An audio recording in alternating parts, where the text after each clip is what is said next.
Muy bien. Entonces, bueno, creo que por ahora claros, al menos con con las moléculas que están en dos dimensiones, ¿cierto?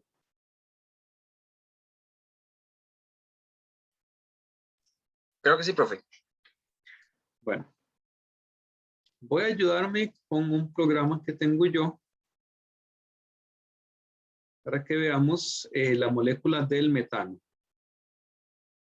Este sería un dibujo tridimensional más bonito de los que hago yo, de lo que es el metano.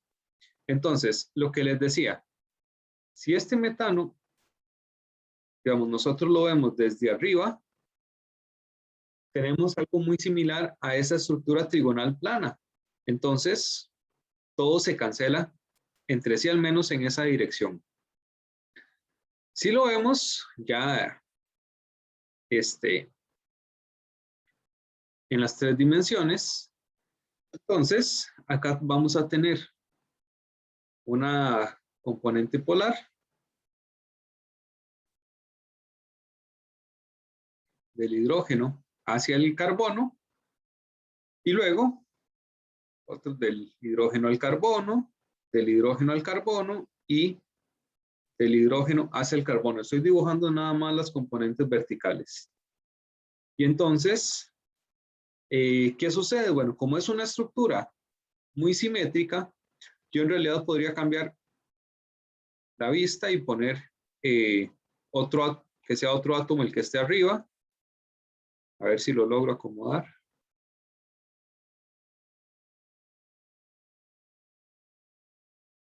Y voy a tener exactamente la misma configuración. Le vuelvo a dar vuelta.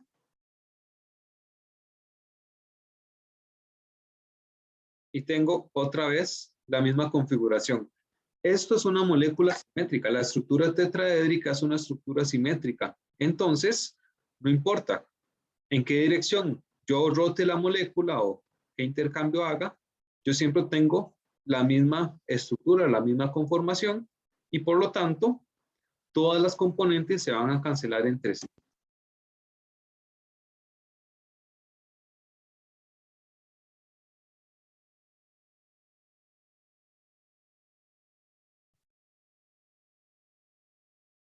Ahora, en este caso, yo tengo ahora un átomo distinto, un átomo de flúor.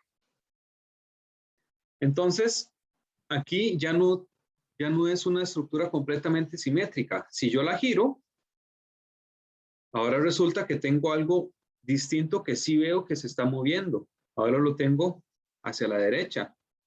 Ahora lo tengo hacia el frente. Ahora hacia arriba. Puedo ponerlo también hacia la izquierda. Yo puedo ver una diferencia en esta molécula. ¿Esta molécula será polar o no polar? Polar. Polar. Polar, claramente. Ok, vamos a ver qué otro ejemplo se me ocurre.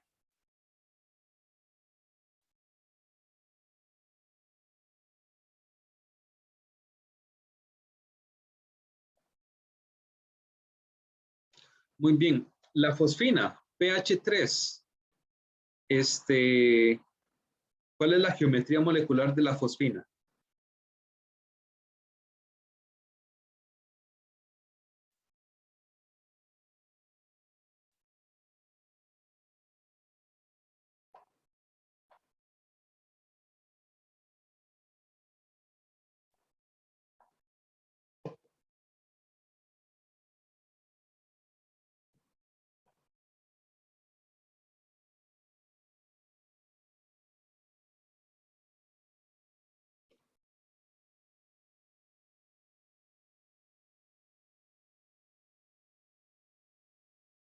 Ajá, adelante, los escucho.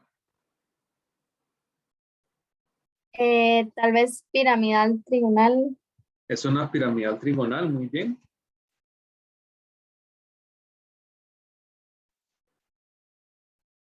Ok, conociendo la estructura tridimensional o la geometría molecular piramidal trigonal, ¿es polar o no polar?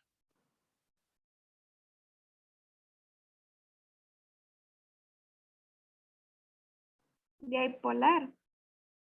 Polar. Excelente.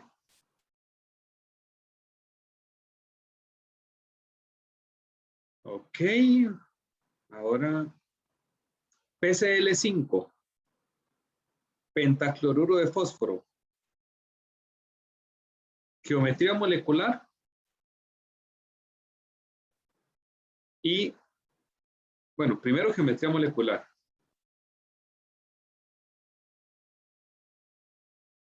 Para el pentacloruro de fósforo.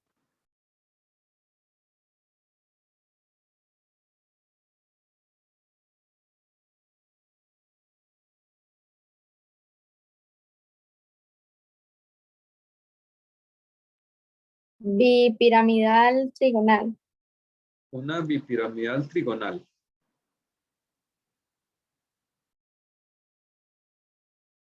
Hey, ¿qué pasó acá?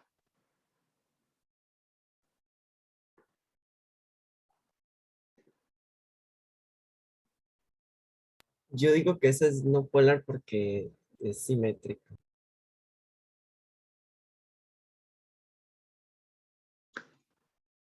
Es no polar porque es simétrico, pero no sé por qué no me deja dibujarlo.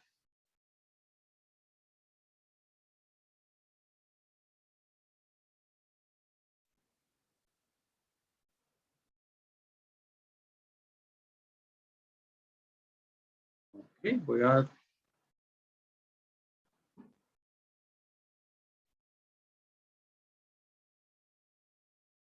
ver si me deja con otro.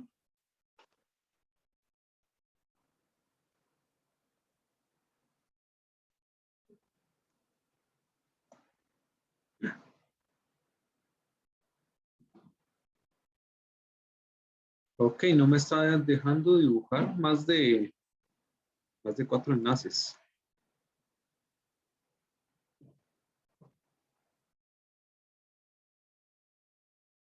Hmm.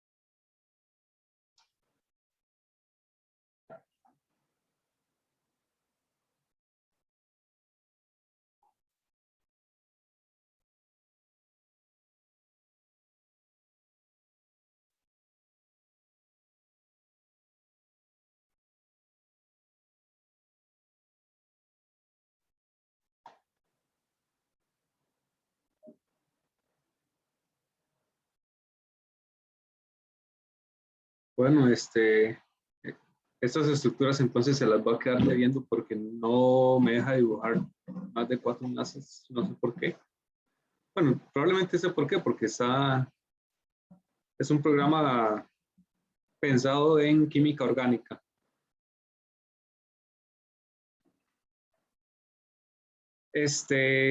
Ok, entonces,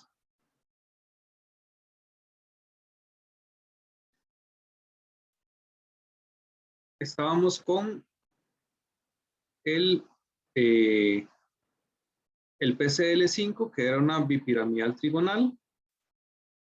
Voy a saltarme todos los electrones para ahorrarme un poquito de tiempo. Entonces, acá tenemos una estructura simétrica, donde otra vez, bueno, todos esos tres están en el mismo plano. Entonces sucede lo mismo que ya vimos, se cancelan entre sí y luego tenemos los dos cloros que están en posición axial hacia arriba y hacia abajo que también se cancelan entre sí. Entonces esta es una estructura no polar. Ahora, ¿qué sucede, por ejemplo, en el SF4?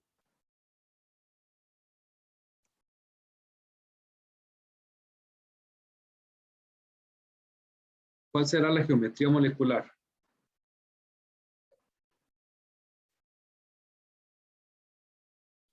No es igual, profe. Solo que con electrones arriba. entonces no es igual porque tiene un par de electrones. La geometría electrónica sí es la misma, pero la geometría molecular no. Creo que se llama balancín. Ese sería un balancín, que, bueno, más bien los electrones no quedan arriba, sino que quedan de un lado.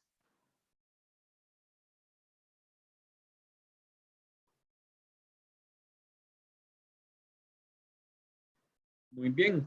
¿Polar o no polar?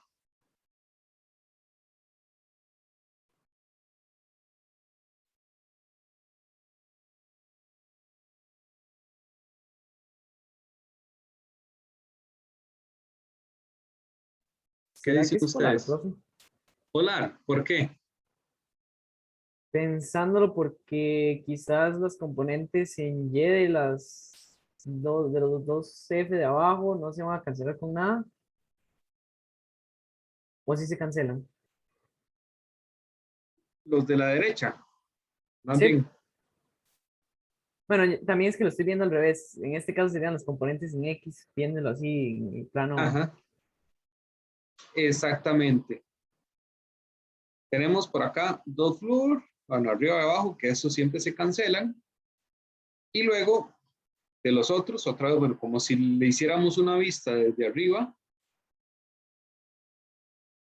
lo que tenemos es esto. ¿Se cancelan o no se cancelan?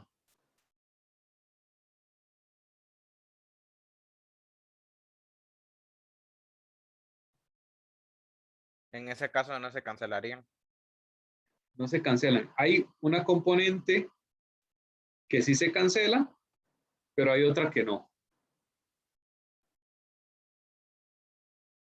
Entonces, esta es una molécula polar.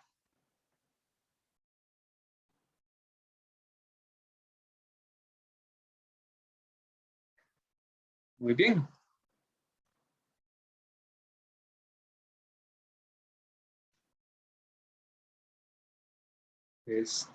Ahora sí, ya se me perdió dónde estaba la práctica. Muy bien, ¿les quedó claro este tema? ¿O buscamos algún ejemplo más?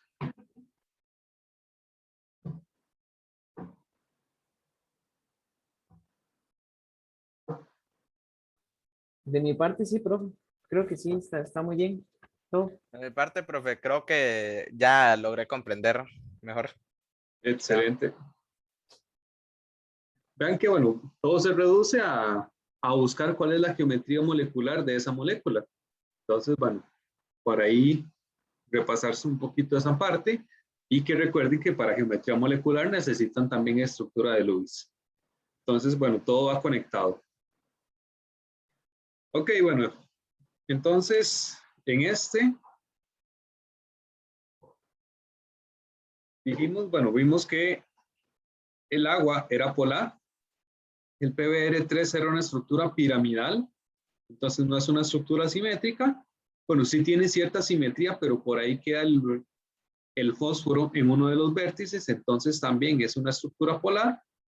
Y el tetracloruro de carbono es tetraédrico. Entonces, este es el único que tiene una geometría completamente simétrica en las tres dimensiones y es la que va a ser una molécula no polar. Ya que empezamos por la 10, si no hay más, entonces vayámonos devolviendo. La 9, cuando el agua se congela, hay un reordenamiento cristalino que hace que el hielo se expanda más allá del volumen del líquido original, de forma que en su densidad resulta menor y flota. Si no fuese así, los cuerpos en el agua se congelarían en el fondo y la vía, en la forma en que se conoce, no existiría. Lo que les dije, hay una parte introductoria que es puro relleno, pura parla. La pregunta importante, ¿el reordenamiento cristalino se da porque el agua presenta fuerzas intermoleculares llamadas?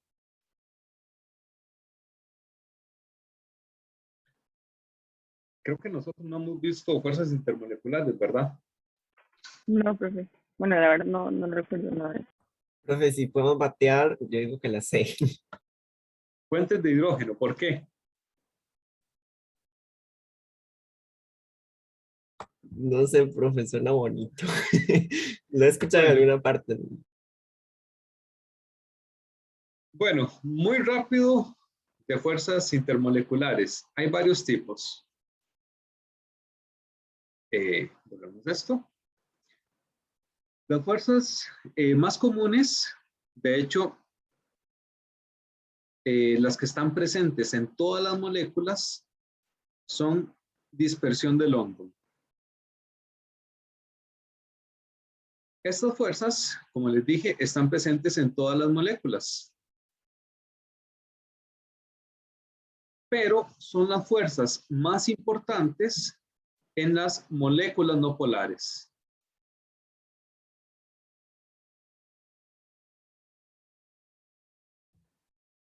¿Qué son las fuerzas de dispersión de London? Bueno, ya vimos que las moléculas no polares no tienen una polaridad. Entonces, imaginémonos una molécula, digamos, en sus 3 dimensiones, que va siendo, digamos, como una burbujita. No con los átomos, sino de espacio relleno de los electrones por ahí moviéndose alrededor de los núcleos. Esa burbujita no tiene ninguna polaridad, o sea que no tiene ninguna carga. La dispersión de London sucede porque los electrones que andan por aquí dando vueltas por todo lado, resulta que en algún momento, en ese movimiento que tienen, se acumulan más de una parte de la molécula. Se van, digamos, más hacia un lado. En ese momento, esa parte de la molécula entonces está un poquito más negativa. Y a eso se le llama una carga parcial negativa. Del otro lado de la molécula, entonces, lo que nos queda es una deficiencia de electrones y eso es una carga parcial positiva. Las atracciones intermoleculares o las atracciones entre moléculas se dan entre cargas opuestas. Entonces, la dispersión de London se da porque en algún momento una molécula X tiene esta distribución instantánea, forma ese dipolo, que es un dipolo instantáneo, 2 polos instantáneos, por supuesto que duran solamente un momento. Y esos dipolos generan que en una molécula cercana, si aquí hay muchos electrones, entonces los electrones de esta molécula cercana, los electrones tienen carga negativa y se repelen entre sí.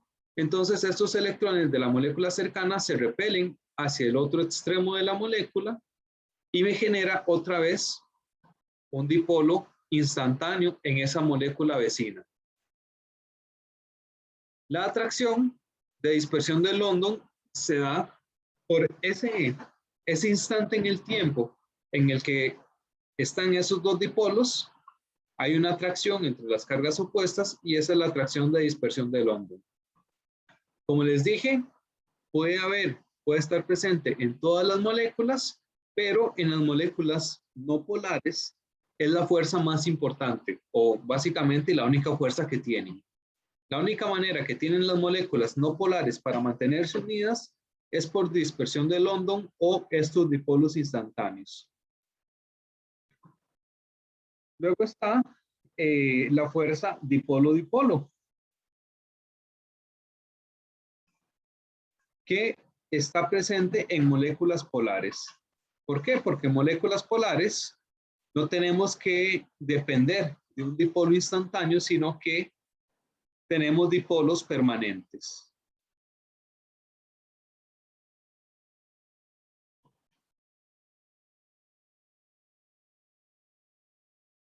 Por ejemplo, bueno, y aquí entonces sacamos o tenemos que definir cuáles moléculas son polares y cuáles son no polares. Pero si una molécula es polar, entonces puede tener estas fuerzas de dipolo-dipolo. Por ejemplo, las moléculas de HCl, las moléculas de dióxido de azufre, que es una molécula polar. El pH3, que lo vimos en la otra pregunta, que también es una molécula polar. Como es una molécula polar, esa molécula tiene un dipolo permanente, es decir, un dipolo que está presente siempre en el tiempo. No es instantáneo como en las moléculas no polares. Entonces, es una fuerza más fuerte porque es constante. La dispersión de London es instantánea, un momento y la fracción de segundo siguiente ya desapareció. La de dipolo-dipolo es una atracción constante, entonces, por supuesto, es una fuerza más importante. Luego está lo que son los puentes de hidrógeno. Puentes de hidrógeno es un caso especial del dipolo-dipolo. Y tenemos que cumplir dos condiciones. Lo primero, tener un átomo de hidrógeno unido a cualquiera de estos átomos, nitrógeno, oxígeno o flúor. Es fácil aprendérselos porque son los que están en fila en la tabla periódica, el NOF o el FON. Y lo segundo es que tenemos que tener un átomo de nitrógeno, oxígeno o flúor. ¿Dónde se dan los puentes de hidrógeno? Bueno, cuando tenemos un hidrógeno unido al nitrógeno, oxígeno y flúor, y ese hidrógeno interacciona con un átomo de nitrógeno, oxígeno o flúor en otra molécula. Otra vez, bueno, el agua, el ejemplo para todo. En el agua tenemos un hidrógeno unido a un oxígeno.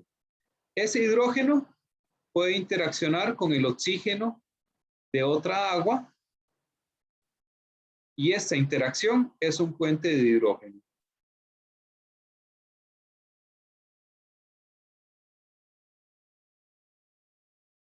Ahora, podemos tener moléculas, bueno, que esos son moléculas orgánicas. Por ejemplo,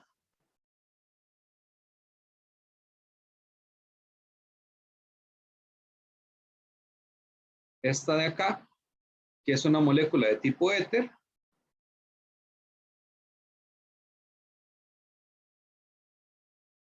Ahora, mi pregunta para ustedes, si yo tengo dos moléculas de este mismo compuesto, de este éter, ¿podrán formar puentes de hidrógeno?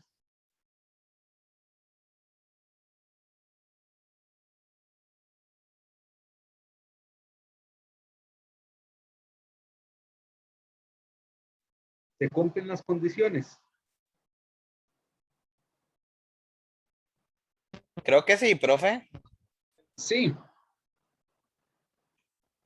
A ver, tenemos un átomo de nitrógeno, oxígeno o flúor.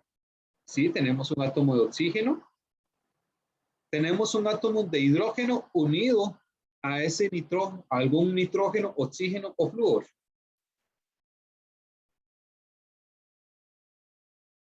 Tenemos algún hidrógeno unido a ese oxígeno. No. No, No. Entonces no hay puente de hidrógeno.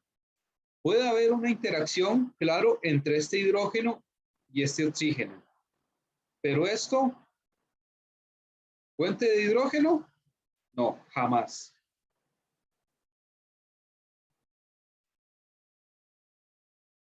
Ahora, en el NH3, ¿puede haber puente de hidrógeno o lo que hay es un dipolo-dipolo? Porque ya vimos que el NH3 era polar. Entonces, ¿cuál es la fuerza más importante? ¿Puente de hidrógeno o dipolo-dipolo?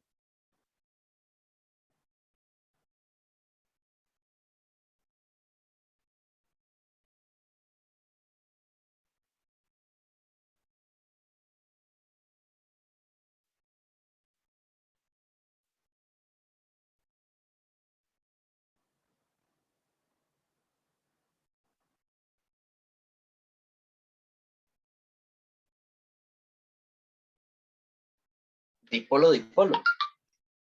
¿Por qué no puede tener puentes de hidrógeno?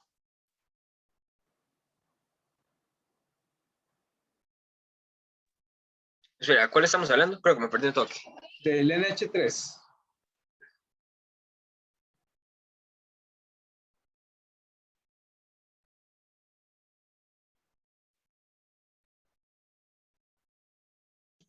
Porque según las reglas, bueno, digamos, tienen que estar unido a uno del NOF, a nitrógeno, Ajá. oxígeno o flúor. En este caso está unido, pero necesita también estar unido a otra molécula, porque si no, en este caso nada más está unido únicamente al nitrógeno. Es como hacer un puente que solo conecte un lado. Ok. Ok. Su razonamiento está bien, pero la respuesta está mal. Porque hay algo, bueno, hay algo que hace falta en toda esta explicación.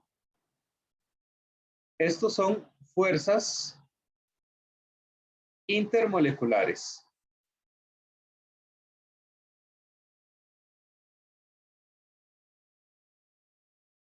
¿Qué quiere decir? Que son las fuerzas inter, por ahí me falta una R. Son las fuerzas entre moléculas. Cuando nosotros analizamos esto para fuerzas intermoleculares, lo vemos entre varias moléculas, ya sea del mismo compuesto o de distintos compuestos, y de lo que tenemos es una mezcla. Entonces, si yo les pregunto cuál es la fuerza principal en el NH3, ustedes tienen que pensar en muchas moléculas de NH3 que están, por ejemplo, en un recipiente. Entonces, no es que el NH3 está solito, sino que tenemos varios o muchas moléculas de NH3 juntas. ¿Cómo interaccionan entre ellas?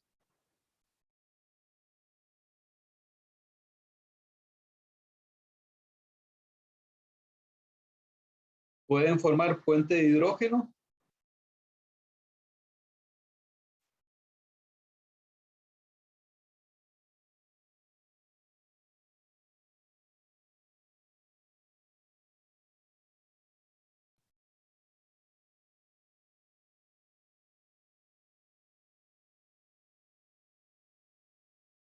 Entonces, sí, en este caso. Claro que sí. De hecho, bueno, tenemos una molécula de NH3 que tiene 3 hidrógenos unidos a nitrógeno. Esos 3 hidrógenos pueden interaccionar con otras 3 moléculas y formar entonces 3 puentes de hidrógeno. Entonces sí, la molécula, o perdón, la fuerza intermolecular más fuerte en el NH3 es el puente de hidrógeno.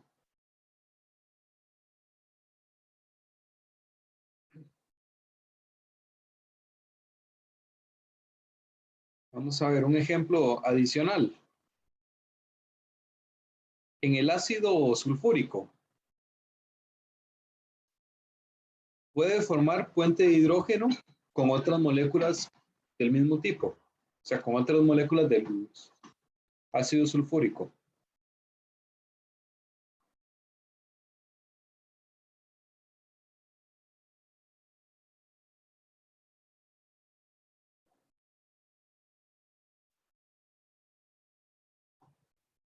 Creo que sí, tiene todo lo que necesita. Bueno, tiene hidrógeno y tiene oxígeno. ¿El hidrógeno está unido al oxígeno? Ah, tiene que No, estar unido directamente. O sea, no Sí, importa que ambos vengan en la fórmula, digamos, tienen que venir juntos. tienen que estar unidos en la estructura de Ok. Lewis, por lo menos.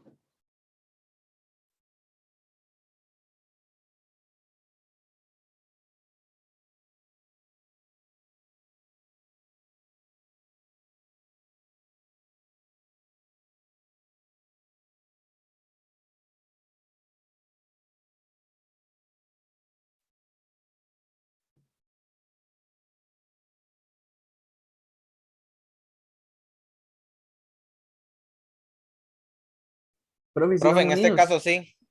Es la excepción de los hidrógenos. Exactamente. El hidrógeno está unido al oxígeno, entonces sí, tenemos un puente de hidrógeno.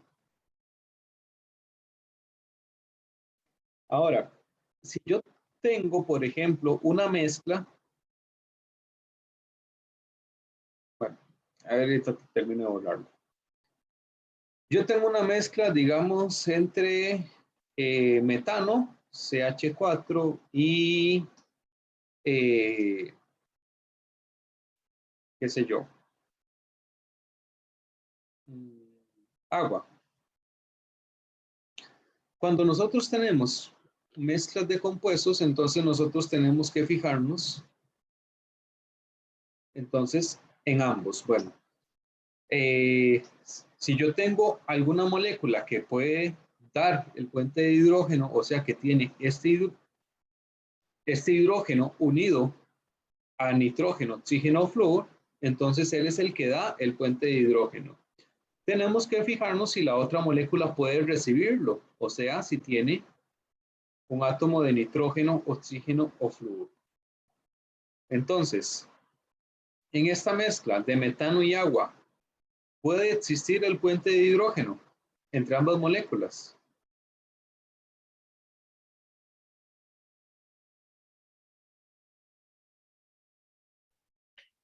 No, No. no puede haber un puente de hidrógeno, profe, porque el CH4 no puede recibir. Muy bien. Y si la mezcla la hacemos entre CO2 y, vamos a ver, y amoníaco.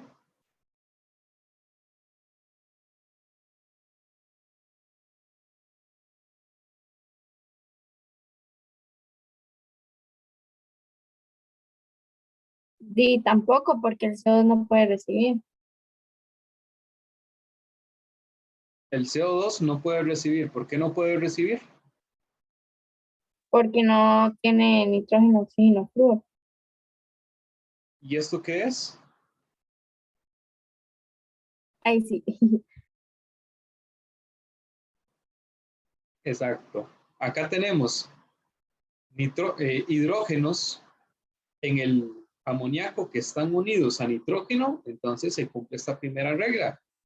La otra molécula que tiene oxígeno, entonces cumple la segunda regla. Entonces, entre uno y otro, sí puede existir el puente de hidrógeno.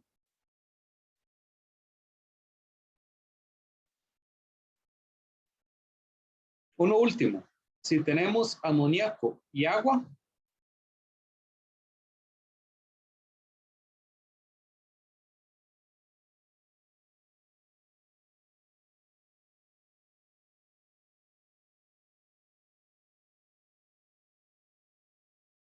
En ese caso sí, profe, porque bueno, el hidrógeno está unido al oxígeno y el que recibe que el amoníaco, que está unido, bueno, el nitrógeno está unido con el hidrógeno. exactamente. Bueno, en este caso puede ser en las dos direcciones. O el nitrógeno, bueno, perdón, o el amoníaco da el puente de hidrógeno al oxígeno, o el agua da el puente de hidrógeno al nitrógeno del amoníaco, en cualquiera de las dos direcciones. Entonces, doblemente puente de hidrógeno. Muy bien, estas son las fuerzas intermoleculares, digamos, más comunes. Hay otra que es la de ion dipolo, que esta solamente se puede obtener en mezclas de una sustancia polar más una sustancia iónica.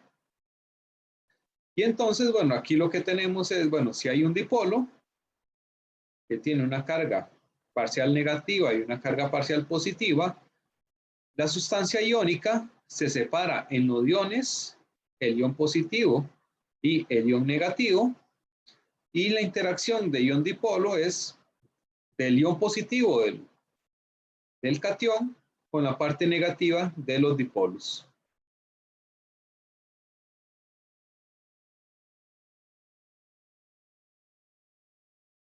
Y la parte positiva de los dipolos, esos dipolos estaban mal, los dos lados eran negativos. Y la parte positiva de los dipolos, entonces va a interaccionar más bien con los aniones. Ese es el otro tipo de fuerzas intermoleculares, pero siempre vamos a tener o se van a dar en mezclas porque necesitamos precisamente los dos tipos de compuestos. Un compuesto que sea polar y un compuesto que sea iónico. Entonces, volviendo a la pregunta, ¿cuáles son las fuerzas intermoleculares que se presentan en el agua?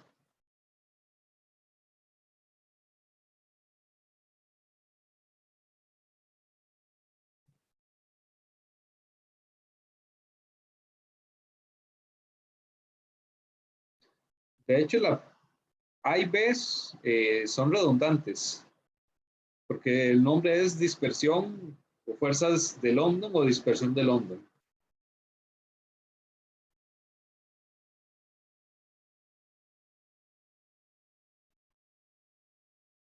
En ese caso sería, profe, la C, porque la fuerza que se presenta en el agua es fuente de hidrógeno. Exactamente. Agua, ustedes sacan la fórmula. Ah, mira, tiene un hidrógeno unido al oxígeno y de cómo es consigo mismo, por supuesto que entonces lo que tiene es fuente de hidrógeno.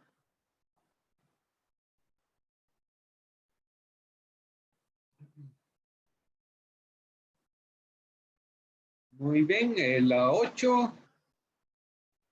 Es importante destacar que la estructura de Lewis es de gran utilidad porque permite contabilizar los electrones que se comparten en un enlace químico, así como también facilita recordar la cantidad de electrones de valencia presentes. ¿Cuál sería la estructura de Lewis correcta para el amoníaco? Esta está fácil.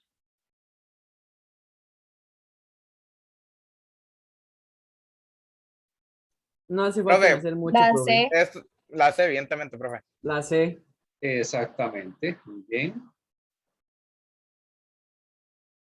Vamos a ver. Un poquito más pequeño para que se pueda ver toda la pregunta. Esto es una gráfica de la energía la energía de los átomos solos, de hidrógeno y cloro, y la energía de ambos átomos formando un enlace. Entonces, según esa gráfica, la formación del HCl se da debido a que adquiere una mayor estabilidad. ¿Por qué adquiere una mayor estabilidad el enlace HCl que los átomos sólidos? Porque la energía del sistema aumenta, la energía del sistema disminuye o la energía se mantiene constante.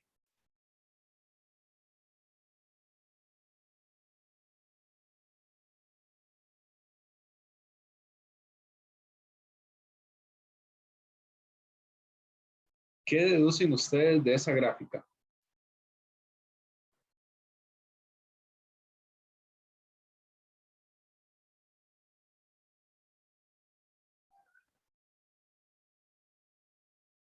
De ahí, En profe, ese caso aquí sería la siempre D, profe. dice que disminuye. Que disminuye. Ajá, Profe, yo veo ahí la entalpía negativa, así que sería exotérmico. Libera. libera energía. Ok, entonces, ¿qué ocurre con la energía del sistema?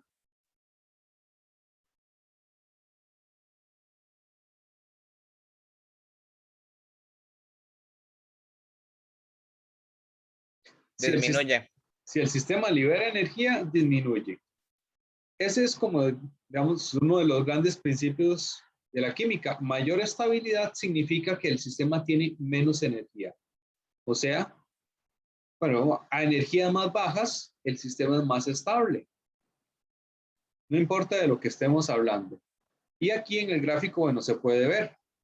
Tenemos una alta energía para los átomos solitos y una baja energía para los átomos unidos formando el enlace. Por si fuera poco, acá vemos donde la energía está saliendo. Entonces, por supuesto, la respuesta es la B.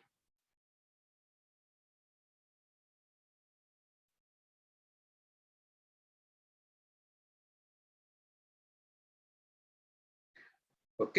El nombre del compuesto SO3 corresponde a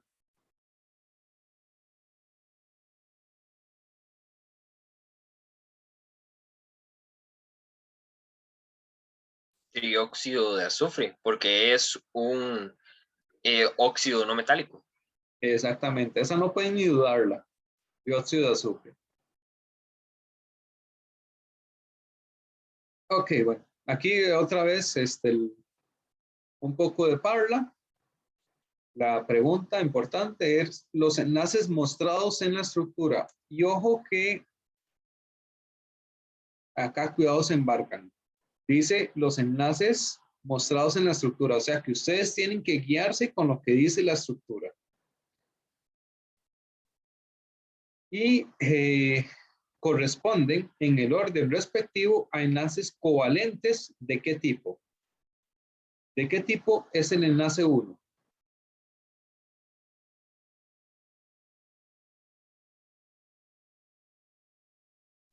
Profe, eso era lo de coordinado, era que si uno daba todos los electrones al enlace, ¿cierto? Exacto, coordinado o dativo también se le puede llamar.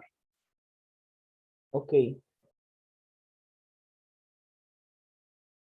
Recuerden que un enlace se forma por dos electrones. Entonces, tienen que ver si esos dos electrones que están formando cada uno de los enlaces provienen uno y uno de ambos átomos o los dos electrones provienen del mismo átomo.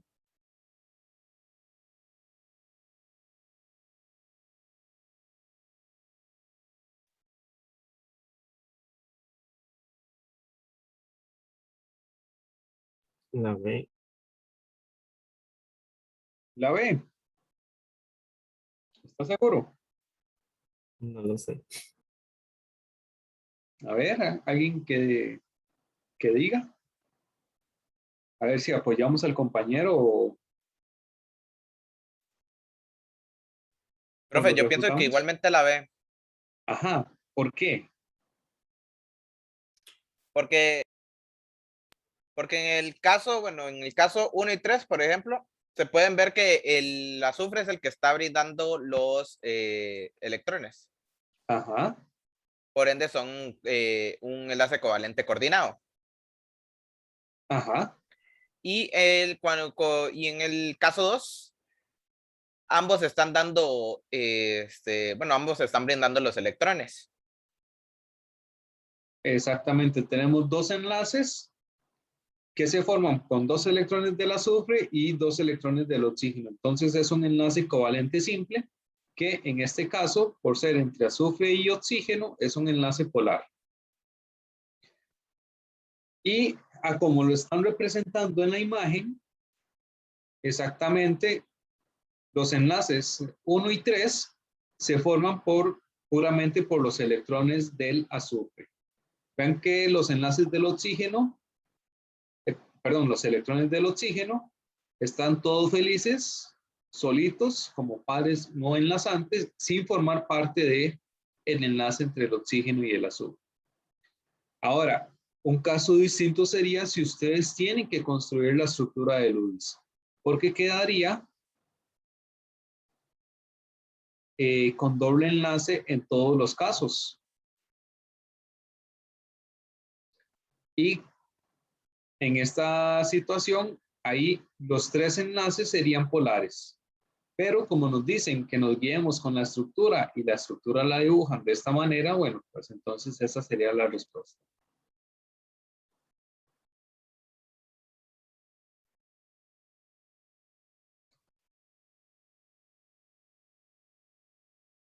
Ahora, bueno, la 3, según esa información de la tablita para los elementos X, L y Z, el elemento que se ubica en la tabla periódica en la sección de los no metales, ¿cuál sería? X, L o Z.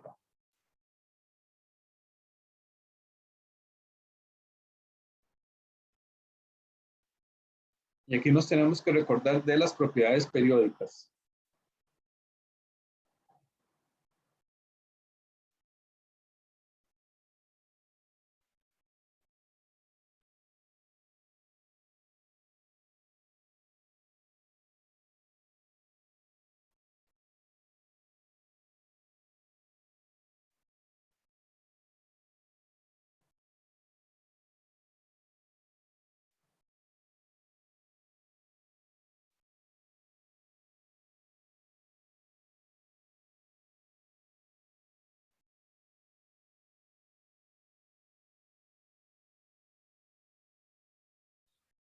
Ok, no estoy seguro, pero por la electronegatividad, es que en la ionización la verdad es que sí estoy perdido, pero sacándolo por la electronegatividad, Ajá. yo diría que X es... no, mentira. Le iba a decir que al estar en los no metales era el más electronegativo, pero sí hay lo que fin es... El que está eh, en los no metales, exactamente. ok, sí. Entonces, ¿cuál sería la respuesta? En ese caso sería el elemento L, profe, porque al tener electronegatividad 2,5, o sea, tiene una electronegatividad muy alta, eso significa que está más a la derecha. Exacto, que está Exacto, muy como hacia el flúor, digamos. Por ese lado tiene que estar. exactamente. ¿Cómo aumenta la electronegatividad? ¿Cuál es la Hacia arriba y tendencia? derecha. Hacia arriba y hacia la derecha. Muy bien. Entonces, los no metales más cerca del flúor son los que tienen la electronegatividad más alta. Excelente, esa es la deducción que había que hacer en esta pregunta. Y en la pregunta 4, ¿cuál letra identifica al elemento al que es más fácil removerle un electrón? ¿Cuál era la propiedad que nos decía que tan fácil era remover o quitarle un electrón a un elemento?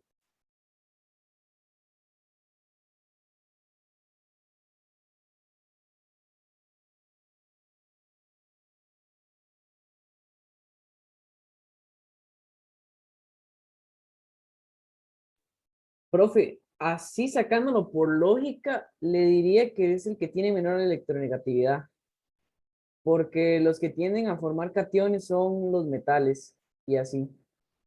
Ok, es una buena observación también. Los metales o los elementos, entre más electropositivos o entre menos electronegativos, quiere decir que son más propensos a dar sus electrones. Y en este caso sería el X, que es la respuesta correcta. Otra forma de verlo, utilizando la energía de ionización. Porque la energía de ionización es la energía necesaria para quitar el primer electrón de un átomo. ¿Cuál átomo necesita menos energía?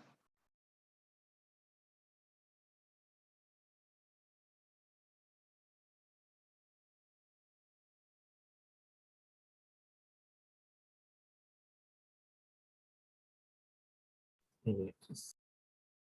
El X es el que tiene la energía de ionización más baja. O sea que es al que tengo que aplicarle menos energía para quitarle un electrón. O sea, el que es más fácil de quitarle ese electrón. Repasando, ¿cómo aumentaba la energía de ionización? ¿Cuál era la tendencia?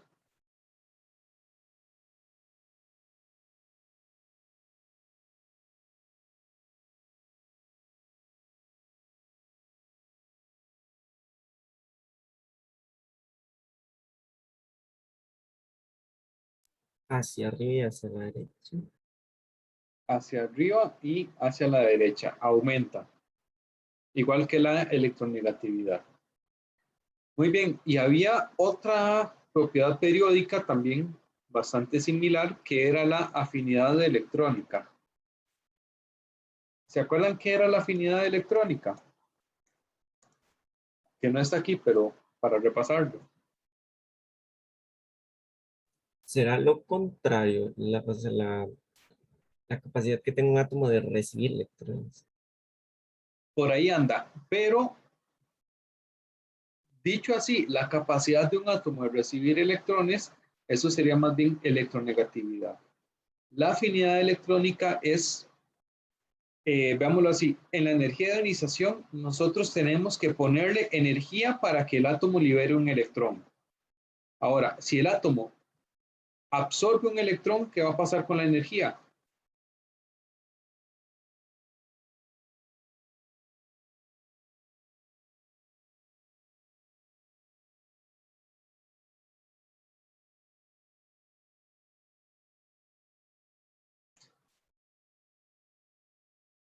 Ok, otra vez, en la energía de ionización, yo le doy energía a un átomo para que me libere un electrón. En la afinidad electrónica, el átomo recibe un electrón. ¿Qué pasa con la energía? ¿Tengo que aplicarle energía o más bien se libera energía?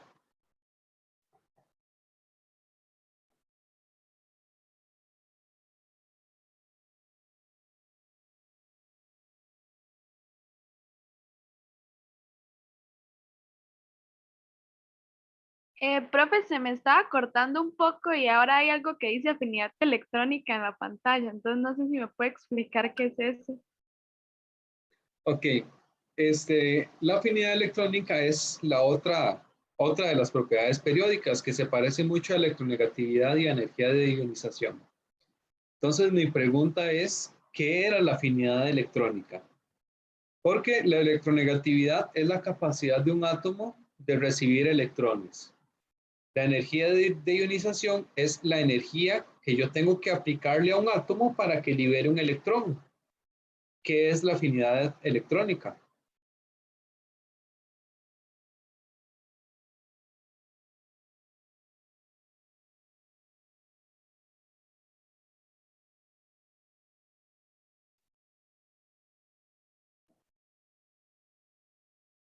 Profe, siguiendo lo que usted acaba de decir, sería que la afinidad electrónica libera energía, ¿no? Ajá, muy bien. La afinidad electrónica es la energía liberada al recibir un electrón. ¿Y cómo aumenta la afinidad electrónica o cómo aumenta esa cantidad de energía liberada? ¿Cuál es la tendencia?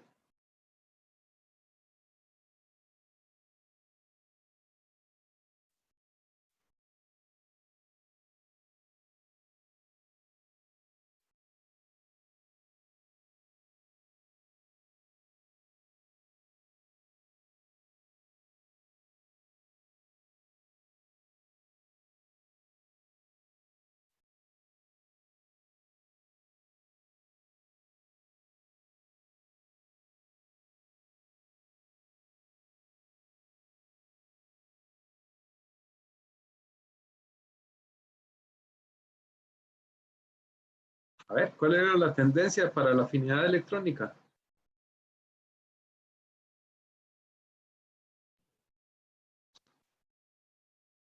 Arriba y la derecha. Igual, arriba y a la derecha. Había solo una propiedad periódica que la tendencia era opuesta, que aumentaba más bien hacia abajo y hacia la izquierda. ¿Cuál era esa propiedad periódica? En radio atómico, creo. El radio atómico, muy bien. Esa era la única que va en dirección opuesta. Muy bien. Y entonces, las últimas dos, bueno, las primeras dos preguntas. La pregunta es, ¿cuál es el nombre del método de separación utilizado en la producción de hierro en la industria metalúrgica? Entonces, eso lo sacamos del texto. En la industria metalúrgica, específicamente en la producción del hierro, una mezcla de minerales se deposita en un gran horno donde se funde a altas temperaturas. En dicho horno se forman dos capas, la escoria, que es el mineral impuro, y el hierro puro. La capa de mineral impuro, al ser menos densa, se ubica por encima y la capa de hierro puro, se ubica por encima de la capa de hierro puro, permitiendo la separación. ¿Cómo se separan entonces esas dos capas? ¿Por filtración, por decantación o por evaporación?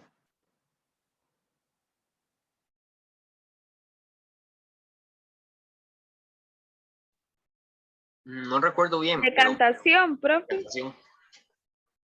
Por decantación, muy bien. Si nosotros tenemos en un recipiente, ¿qué recipiente más feo?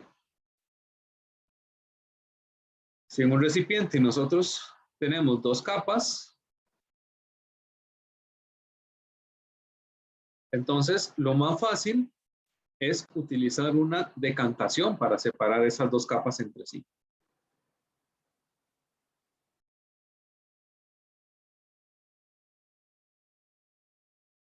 Y la pregunta 1.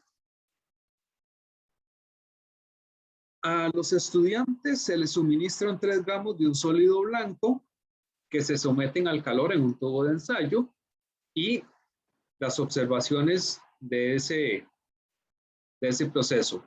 Sale un gas que es identificado como dióxido de carbono. Se observa humedad en las paredes del tubo de ensayo que resulta ser agua Y al final, en el tubo de ensayo, hay un residuo sólido de color negro que corresponde a carbono. Entonces, la pregunta es, ¿qué tipo de material es el sólido blanco que estaba al inicio? ¿Y cuál es la conclusión? ¿Cuál es la conclusión correcta? Será un elemento que está formado por carbono, hidrógeno y oxígeno. Es un compuesto que se descompuso en dióxido de carbono, agua y carbono, o es una mezcla que se separa en sus componentes en dióxido de carbono, agua y carbono. ¿Cuál creen ustedes que es la respuesta?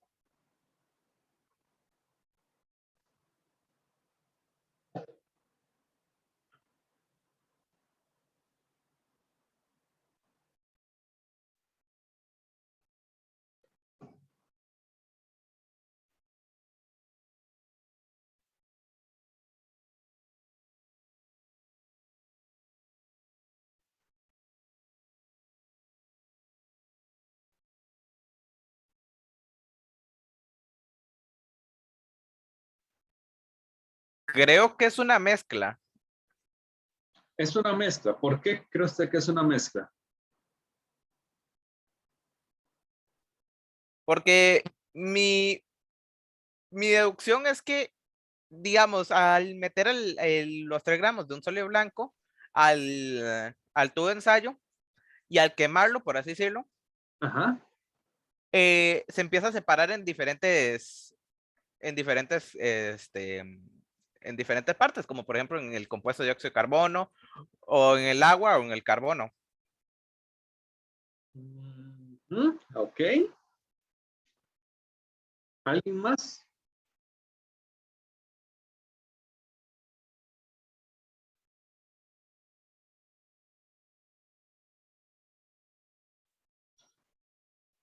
¿Alguna otra idea?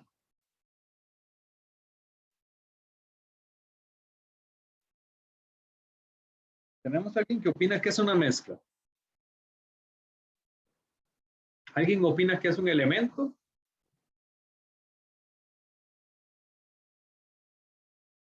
¿Alguien opina que es un compuesto?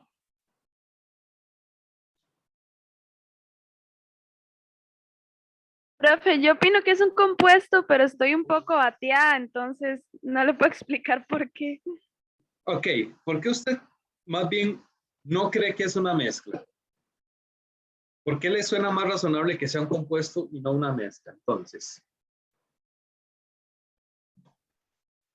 Mm, no sé, siento que una mezcla, o sea, la verdad no sé, profe, pero yo diría que una mezcla no se puede separar porque si es homogénea, eh, no creo que pueda darse luego dióxido de carbono, agua y carbono. No se podrían separar en esos componentes, a mi parecer. No sé. bueno, Profe, yo yo tengo una diría, idea. bueno, sí, adelante. Podría ser tal vez porque eso es una reacción de combustión. Ok, no es una reacción de combustión porque no estamos Anda quemando, en sí, estamos estamos calentando. calentando nada más. Ujú. La llama no entra en contacto directo con el sólido. Profe, la mezcla no era la que se podía separar por procesos físicos y el La compuesto mezcla se solo puede por separar por químicos. procesos físicos, exactamente. Y en este caso estamos haciendo una separación por un proceso físico, ¿no? Bueno, estamos aplicando calor. Puede ser un proceso físico, pero también hay reacciones que necesitan que se aplique calor. Si es que es Entonces, eso, es que eso no es podría ser una reacción con discriminatorio. calor. Ajá. Exactamente. Por ejemplo, para producir caramelo a partir de azúcar, lo que necesitamos es aplicar calor. Es un proceso químico.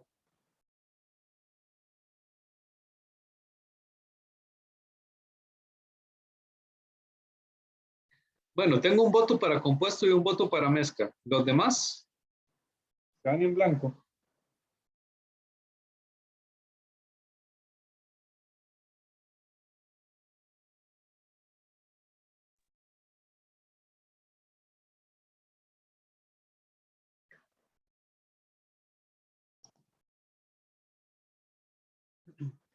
Muy bien. Ok, esta es una pregunta en la que hay que, bueno, en general, siempre hay que leer bien las preguntas y prestar atención a algunos detalles. Por ejemplo, ¿qué es lo que tenemos al inicio? Un sólido blanco. ¿En qué se transforma o qué sale después de que nosotros calentamos ese sólido blanco? Bueno, vamos a tener un gas, vamos a tener humedad y vamos a tener un sólido negro. Ahora, mi pregunta, si esto fuera una mezcla, yo podría tener una mezcla de alguna sustancia negra y que al final me quede un color blanco.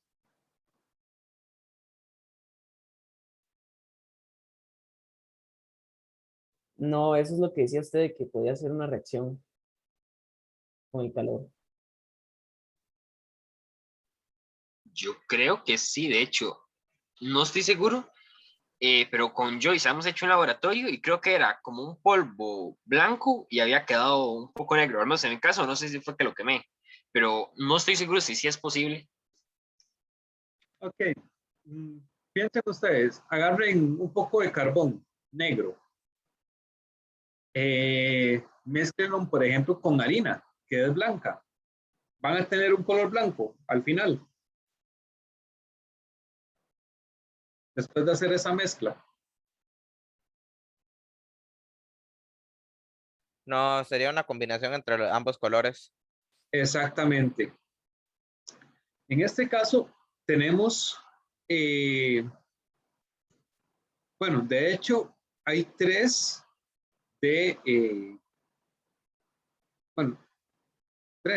no, por lo menos dos indicaciones de que ocurrió una reacción química. ¿Qué son los indicadores de que ocurre una reacción? Un cambio de color, una liberación de un gas. ¿Qué otros indicadores podemos tener de que ocurrió una reacción?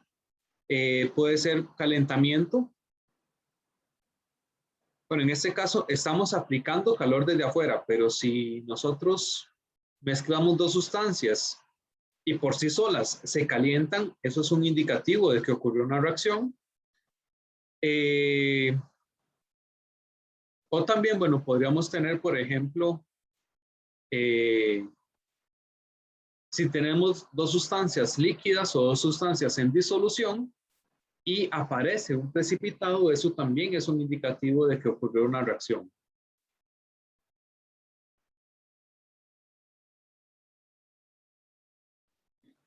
Entonces, si acá tenemos un desprendimiento de un gas y un cambio de color, ya tenemos por lo menos dos indicadores de que lo que ocurrió fue una reacción. Y si lo que está ocurriendo es una reacción, lo que tenemos al inicio, bueno, tiene que ser un compuesto. ¿Por qué un compuesto? A la hora de calentar, bueno, de hecho muchas veces cuando nosotros calentamos los compuestos, lo que promovemos es una reacción de descomposición. O sea que ese compuesto se descompone en sustancias más simples, como por ejemplo, bueno, el dióxido de carbono, el agua o el carbono. Estamos partiendo de un compuesto probablemente más grande, más complejo, a sustancias mucho más sencillas.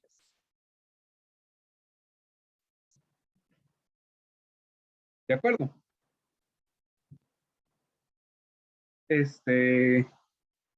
¿Alguna duda que les haya quedado, chicos?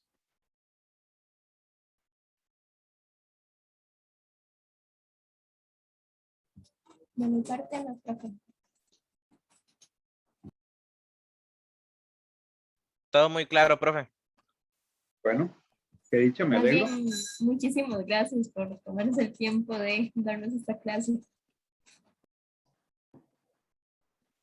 La próxima va a ser a las 10 de la noche. Bueno, hay cualquier cosa la próxima semana en clases.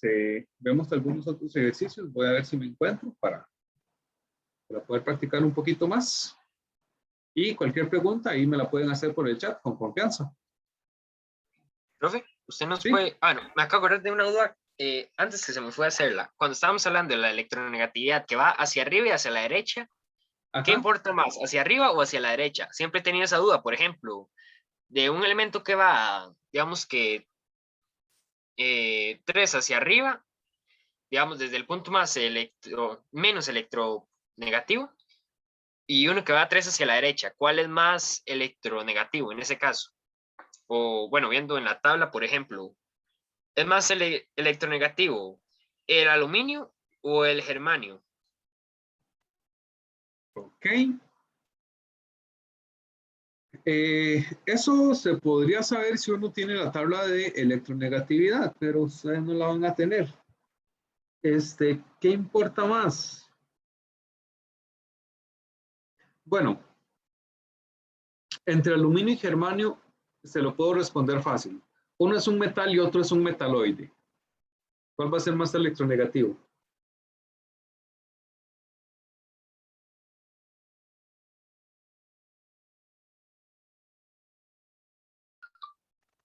El metaloide. Sinceramente no estoy seguro en esa. El metaloide. El Ok, sí. metaloide es como es la frontera entre metales y no metales.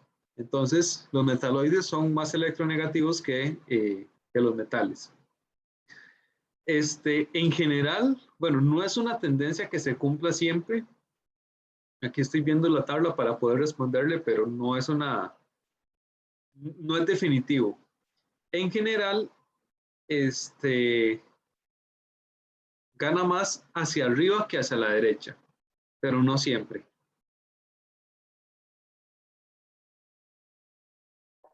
Ok, gracias. Es que sí, esa era una duda que tenía. Y la otra que si ahora nos puede pasar ese archivo, o bueno, al menos yo no lo tengo, esta práctica que estamos haciendo para revisarla yo. Claro, ya se las mando.